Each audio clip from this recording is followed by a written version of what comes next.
There are actually foods that rot in your colon. I'm Dr. Ken Berry, a family physician. Let me give you the top 7 foods that actually do rot in your colon. Now, you may have been told in the past that meat, red meat, fatty meat, rots in your colon. This is absolutely untrue. Some vegans are still repeating this myth to this day. Absolutely untrue. Meat is completely digested and absorbed before it ever makes it to your colon. But there are some foods that absolutely do rot in your colon. Number 1, beans.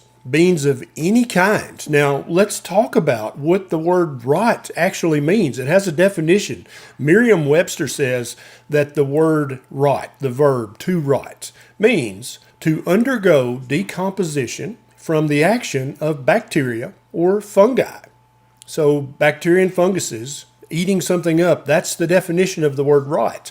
So beans are not digested and absorbed by your small intestine. They do make it to the colon, and then bacteria and funguses cause them to rot in your colon. Number 2 is wheat. Yeah, the fiber in wheat is not digested and absorbed by your small intestine or your stomach. It makes it to your colon where it then rots as bacteria and fungi break it apart because your stomach could not do that.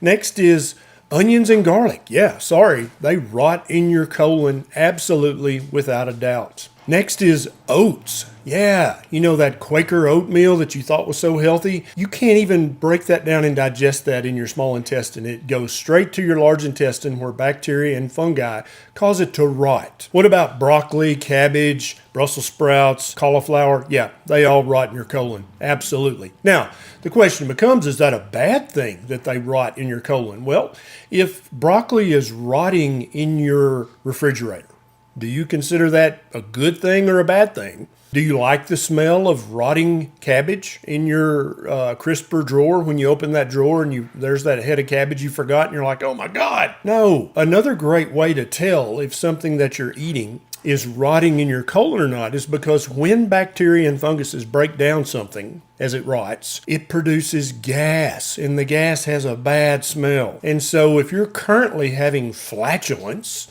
that has a bad smell, you're eating something that is rotting in your colon. This is one of the reasons that when people on a carnivore diet, one of the first things they notice after just a few weeks on carnivore is that flatulence is greatly diminished, in many cases 80-90% reduced. But then also when they do have a little flatulence, there's often no smell, a very mild smell. That's because the meat and the eggs and the seafood that they're eating on a carnivore diet is being completely digested and absorbed by their small intestine in their stomach. None of it's making it to their colon. Therefore, there's nothing there left to rot in their colon. Therefore, they have greatly reduced flatulence, and the flatulence they do have has virtually no smell.